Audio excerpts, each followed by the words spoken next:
जय हिंद दोस्तों, कैसे हैं आप सब। आज हम उत्तर प्रदेश के यमुना नदी के तट के किनारे बसा हुआ आगरा शहर की बात करने जा रहे हैं। यदि आप आगरा जाने की योजना बना रहे हैं तो ये वीडियो दोस्तों आप काफी यूजफुल होने वाली है, क्योंकि आज की इस वीडियो पे मैं आपको बताने वाला हूँ कि आपको आगरा कैसे घूमना है, आगरा का सबसे खूबसूरत सा ताजमहल हमको कैसे एक्सप्लोर करना है, आगरा में हमको कितने दिन का स्टे बनाना चाहिए, आगरा में कौन कौन से साइट सीनिंग है जो कि हमको एक्सप्लोर करना है, घूमना है, साथ ही साथ हमको आगरा में रुकने की क्या बंदोबस्त है और हमको खाने पीने की क्या बंदोबस्त हमको मिलेगी, आगरा कैसे पहुंचना चाहिए। और वीडियो के लास्ट में ये भी जानेंगे कि आगरा को घूमने के लिए एक व्यक्ति का कुल खर्चा कितना लग जाएगा। तो दोस्तों बने रहिएगा मेरी वीडियो में, एक एक करके सारी बातों को मैं विस्तार पूर्वक वर्णन करूंगा, जिससे आपको आगरा सिटी को घूमने के लिए काफी सहूलियत मिले और आपका कुल खर्चा भी कम आ जाए। तो बिना विलंब किए चलिए वीडियो को आरंभ करते हैं। सबसे पहली बात करते हैं दोस्तों कि हमको आगरा कैसे पहुंचना है। दोस्तों यहाँ पे आगरा पहुंचने के लिए आपके पास दो मेजर ऑप्शन है। पहले ऑप्शन की अगर मैं बात करूं दोस्तों तो वो है आपका बाई ट्रेन का। दोस्तों यदि आप ट्रेन से आना चाहते हैं तो आगरा में दो रेलवे स्टेशन है, एक है आगरा कैंट और दूसरा है यहाँ पे आगरा फोर्ट। दोनों ही स्टेशन पे ट्रेनों का परिचालन होता है, लेकिन मैक्सिमम ट्रेनें आगरा कैंट में रुकती है, जिसको आगरा छावनी भी बोला जाता है हिंदी में। तो दोस्तों आप आगरा छावनी तक पहुंच के आप आगरा सिटी को एक्सप्लोर कर सकते हैं। कौन कौन से पॉइंट्स को हमको एक्सप्लोर करना है, ताजमहल कैसे जाना है, इसकी बात हम अभी आगे चर्चा करते हैं। वही अगर मैं दूसरे ऑप्शन की बात करूँ दोस्तों तो वो है आपका बाई फ्लाइट। दोस्तों यदि आप फ्लाइट से आना चाहते हैं तो आगरा में ही हमारा एयरपोर्ट है, जो की पंडित दीनदयाल उपाध्याय सिविल एयरपोर्ट है। यहाँ पे फ्लाइट का परिचालन बहुत ही कम होता है। तो यदि आप नियर बाई एयरपोर्ट आना चाहते हैं या फिर अगर आपको आगरा तक के लिए डायरेक्ट फ्लाइट नहीं मिलती है तो आप या तो आ सकते हैं ग्वालियर, और ग्वालियर से आगरा की जो दूरी है वो लगभग आपकी 100 किलोमीटर की पड़ जाती है बाई रोड डिस्टेंस पे। तो आप वहां से आके आप आगरा पहुंच सकते हैं।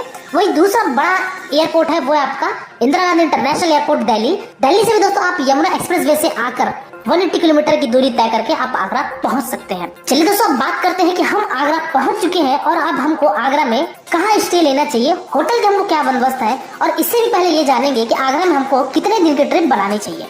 दोस्तों बेसिकली अगर आप आगरा के साइट सीइंग करना चाहते हैं तो दोस्तों आपके लिए 1 डे सफिशिएंट है, यदि आप अर्ली मॉर्निंग अराइवल कर रहे हैं तो। कहने का तात्पर्य है दोस्तों कि यदि आप सुबह पहुंच जाते हैं आगरा लाइक 6 बजे 7 बजे 8 बजे तक पहुंच जाते हैं तो आप फुल डे पूरा एक्सप्लोर कीजिए और शाम को अपनी वापसी बना सकते हैं। जिस भी शहर से या जिस भी रात से आप आए हुए हैं आप अपनी वापसी बना सकते हैं। लेकिन यदि आप दोपहर में आते हैं या फिर शाम तक में पहुंचते हैं तो फिर आपको 1 नाइट स्टे लेना पड़ेगा आगरा में, ताकि आप दूसरे दिन एक्सप्लोर करके आप दूसरे दिन अपनी वापसी ले सकते हैं। चलिए दोस्तों बात करते हैं कि आगरा में हमको होटल किस रेंज में मिलेंगे और हमको खाने पीने की भी क्या बंदोबस्त हो जाएगी। तो यदि बात करूँ कि रेलवे स्टेशन से अगर आप आते हैं तो रेलवे स्टेशन से आप 2 से 2.5 किलोमीटर के रेडियस में आपको ढेर सारे वहाँ पे बजट होटल्स देखने को मिल जाएंगे, जिसका रेंज दोस्तों आप 500-600 से शुरू होकर आपका 1000-1500 तक के आपको होटल्स देखने को मिल जाएंगे। वही अगर आप स्टे ताजमहल के पास लेना चाहते हैं दोस्तों तो ताजमहल के नियर भी आपको बहुत सारे होटल्स देखने को मिलेंगे, लेकिन उनकी प्राइसिंग दोस्तों 1000 रुपए से शुरू होती है, क्योंकि वो ताजमहल के पास में होता है। तो इस तरीके से दोस्तों आप आगरा में अपना स्टे बना सकते हैं यदि आप 1 नाइट का स्टे लेना चाहते हैं तो। चलिए दोस्तों इसी के साथ ही साथ बात करते हैं कि हमको खाने पीने की क्या बंदोबस्त है। तो दोस्तों आप जिस भी होटल में रुक रहे हैं उसके इर्द गिर्द आपको बहुत सारे रेस्टोरेंट्स देखने को मिल जाएंगे, तो वहाँ जाके आप अपना भोजन ग्रहण कर सकते हैं। खाने पीने की अगर बात करूँ दोस्तों तो आप मान के चलिए कि 100 रुपए से 150 रुपए में आपको भर पेट वेज थाली खाने को मिल जाएगा। तो इस तरीके से आप अपने खाने की भी बंदोबस्त कर सकते हैं। चलिए दोस्तों अगली बात करते हैं कि अब हमको आगरा में कौन कौन से प्लेसेस पे घूमना है। तो आगरा का सबसे फेमस खूबसूरत सा स्थान यानी कि ताजमहल की बात करते हैं। दोस्तों रेलवे स्टेशन से जो ताजमहल की दूरी है वो लगभग आपकी 7 से 8 किलोमीटर की पड़ जाती है, और ये 7 से 8 किलोमीटर की दूरी तय करने के लिए आपको आगरा रेलवे स्टेशन के बाहर से ऑटो मिलेंगे। उस ऑटो का आप हायर करके 80 से 100 रुपए देके आप वहाँ पे पहुँच सकते हैं ताजमहल, और ताजमहल को आप एक्सप्लोर कर लेंगे। हालांकि वीडियो के आगे में मैं आपको ये भी बताऊंगा कि आगरा के साइट सीइंग को करने के लिए आपका साधन क्या होगा, किस तरीके से आप घूमेंगे और खर्चा कितना लगेगा, वो भी मैं आपको बताऊंगा। चलिए दोस्तों वापस अपने हम मुद्दे पे आते हैं। हम यहाँ पे ताजमहल पहुँच गए। ताजमहल में हमको पार्किंग एरिया पे हमारा ड्राइवर छोड़ेगा या ऑटो वाला छोड़ेगा। दोस्तों पार्किंग एरिया से ताजमहल की जो टिकट काउंटर है वहाँ आपको सबसे पहले जाना है, जिसके लिए आपको थोड़ा सा 5 से 7 मिनट पैदल चलना पड़ेगा, क्योंकि पार्किंग एरिया को काफी दूर बनाया गया है ताजमहल के प्रांगण से। तो दोस्तों 5 से 7 मिनट की वॉकिंग डिस्टेंस करके सबसे पहले पहुंचेंगे आप टिकट काउंटर पे। टिकट काउंटर दोस्तों यहाँ पे आप लगिए। इंडियन के यहाँ पे टिकट की एंट्री फीस जो है दोस्तों वो 50 रुपए की है, और यही अगर मैं बात करूँ फॉरेनर्स की तो दोस्तों यहाँ 500 रुपए 550 रुपए आपको फॉरेनर्स की टिकट देखने को मिलेगी। तो दोस्तों यहाँ पे आप लाइन में लगिए, टिकट लीजिए। टिकट लेने के पश्चात यहाँ पे दोस्तों आपकी चेकिंग होगी, पॉकेट चेकिंग, बैग चेकिंग होगी। मेटल डिटेक्टर से गुजारा जाएगा जहाँ पे आपकी पूरी चेकअप होगी और बैग की भी आपकी चेकिंग होगी। किसी भी तरीके का दोस्तों आप बड़ी इलेक्ट्रॉनिक गैजेट्स लेके नहीं जा सकते हैं आप ताजमहल के अंदर पे। तो उस चीज का आप जरूर ध्यान रखिएगा। अदरवाइज वहाँ पे क्लॉक रूम बने हुए हैं, लॉकर बने हुए हैं, तो आप लॉकर में भी रख सकते हैं अपने सामान और वापसी आते समय आप अपने वो कीमती सामान ले जा सकते हैं। चलिए दोस्तों हम बात करते हैं कि हमने टिकट चेक करा के हम ताजमहल के मेन प्रांगण में पहुंचते हैं। यहाँ पे पहुंचे साथ ही दोस्तों आपको पहले एक सेकेंडरी गेट देखने को मिलेगा, जो कि बहुत बड़ा सा ये आपको गेट देखने को मिलेगा। पहले तो यहाँ से आपको ताजमहल नजर नहीं आएगा, लेकिन जैसे ही आप इस गेट से अंदर प्रवेश करते हैं तब आपको यहाँ से मुख्य द्वार मिलेगा। और इसी मुख्य द्वार पे अगर आप गाइड हायर करना चाहते हैं तो आप यहाँ से गाइड भी हायर कर सकते हैं, जिसका कॉस्ट 200 रुपए होता है और वो आपको पूरे ताजमहल का मकबरे की पूरी जानकारी देगा और आपको 200 रुपए में वो पूरा विजिट करवा देगा ताजमहल के जो भी A से लेकर Z तक इन्फॉर्मेशन होती है। तो बट यदि आप पूरे नेचर को एक्सप्लोर करने आए हैं, ताजमहल को देखने आए हैं, उसकी खूबसूरती को देखने आए हैं, तो फिर आपको गाइड लेने की आवश्यकता नहीं है।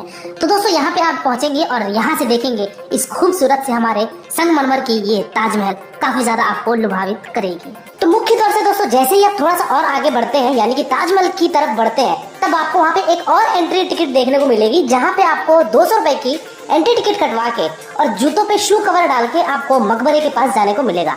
कहने का मतलब यह है दोस्तों कि यदि आप ताजमहल के अंदर मकबरे में जाके दूर से विजिट करना चाहते हैं तो फिर आपको वहाँ पे 200 रुपए की और एंट्री टिकट कटानी पड़ेगी, जिसका टिकट काउंटर वहीं पे बना हुआ है और वहाँ पे आप पे करके टिकट लेके आप वो भी जा सकते हैं। अदरवाइज आप चाहें तो अगर ताजमहल के इर्द गिर्द घूमना चाहते हैं, ताजमहल के कैंपस में घूमना चाहते हैं, तो फिर आपको ये 200 रुपए की टिकट कटाने की आवश्यकता नहीं है और आप ताजमहल के इर्द गिर्द भी घूम सकते हैं। तो दोस्तों ये रहा खूबसूरत सा ये संगमरमर का ताजमहल, बहुत ही ज्यादा शानदार व्यू देखने को मिलेगा। ताजमहल के ठीक पीछे दोस्तों आपको यहाँ पे बहती हुई यमुना नदी, पीछे यहाँ पे मेहताब बाग और सामने में हमारा ताजमहल, ये काफी ज्यादा अच्छा एक्सपीरियंस आपके लिए होगा। तो दोस्तों इस तरीके से आप ताजमहल में विजिट कीजिए।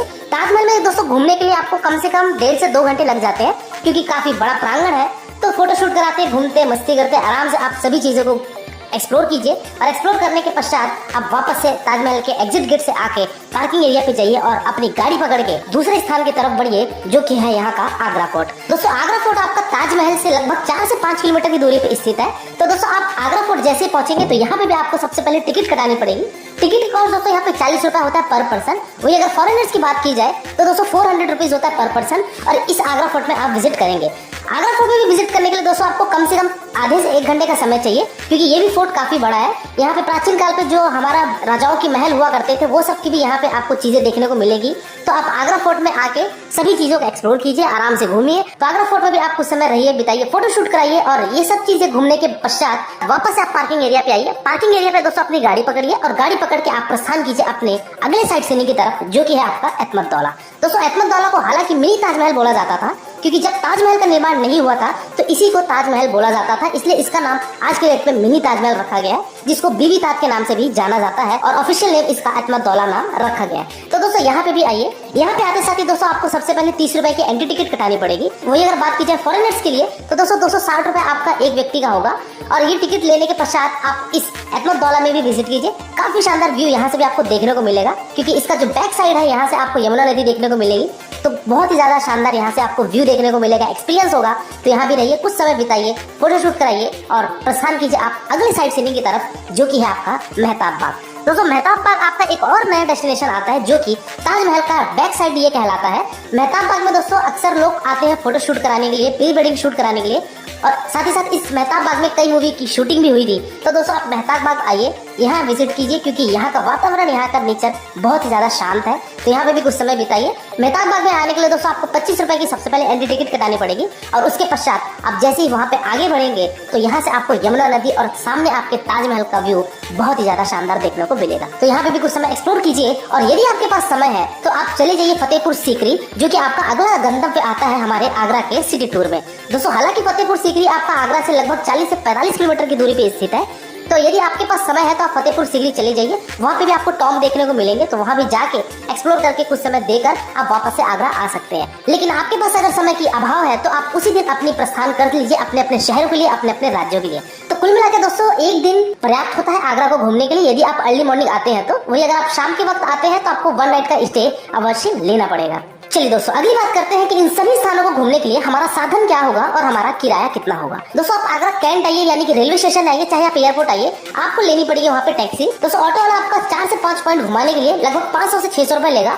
रेट तो वो ज्यादा कहेंगे, लेकिन आपको थोड़ी बार्गेनिंग करके आपको रेट 500 से 600 तक लाना है और वो 500 से 600 रुपए में ये सभी स्थानों को घुमा के आपको वापस से रेलवे स्टेशन पे ड्रॉप कर देंगे। वही अगर आप कार लेके घूमना चाहते हैं तो फिर दोस्तों कार वाले का चार्ज लगभग 1000 से 1200-1500 रुपए तक जाएगा और आप कार से भी इन सभी चीजों का एक्सप्लोर कर लेंगे। तो दोस्तों ये था कि हमको किस तरीके से घूमना है और हमको कैसे घूमना है। चलिए दोस्तों अंतिम और लास्ट बात करते हैं कि इस आगरा यात्रा को करने के लिए हमको एक व्यक्ति का कुल खर्चा कितना लग जाएगा। तो दोस्तों यदि मैं बात करूं कि यदि आप 1 नाइट का स्टे नहीं लेते हैं, यानी कि सेम डे आकर सेम डे विजिट करके आप वापस ले लेते हैं, तो आपका एक व्यक्ति का मैक्सिमम टू मैक्सिमम 800 से 1000 रुपए खर्चा आएगा। इस फेयर में दोस्तों मैंने केवल और केवल आपके एंट्री टिकट के खर्चे, गाड़ी के खर्चे और खाने पीने के खर्चे को ऐड किया है। इस फेयर में मैंने किसी भी तरीके का आपके ट्रेन की टिकट, फ्लाइट की टिकट को ऐड नहीं किया है। साथ ही साथ दोस्तों यहाँ पे जो आगरा का पेठा जो फेमस है, इसकी भी मैंने कॉस्ट यहाँ पे ऐड नहीं की है, जो कि आप विजिट कर सकते हैं, जो कि आगरा में आपका मीना बाजार के नाम से जाना जाता है। तो दोस्तों यदि आप कुछ शॉपिंग करना चाहते हैं, पेठा लेना चाहते हैं, तो आप मीना बाजार में भी जाके ये चीजों को एक्सप्लोर कर सकते हैं। तो दोस्तों ये रहा आगरा यात्रा का एक संपूर्ण वर्णन। इसके बाद में दोस्तों यदि आपको कोई डाउट है या फिर आपके मन में कोई प्रश्न है, तो आप मेरे इंस्टाग्राम यात्राबस आईडी में विजिट कीजिए। डेफिनेटली आपको मेरे द्वारा या मेरी टीम के द्वारा आपको रिप्लाई दिया जाएगा। और आप किसी दूसरे वीडियो में खो जाए इससे पहले आप मेरे चैनल यात्राबस को सब्सक्राइब कीजिए। आज के वीडियो में दोस्तों फिलहाल इतना ही। मिलते हैं फिर एक नई वीडियो में एक नई यात्रा के साथ, एक नए विषय के साथ। तब तक के लिए शुक्रिया। जय Hind. Wish you safe, comfortable and happy journey.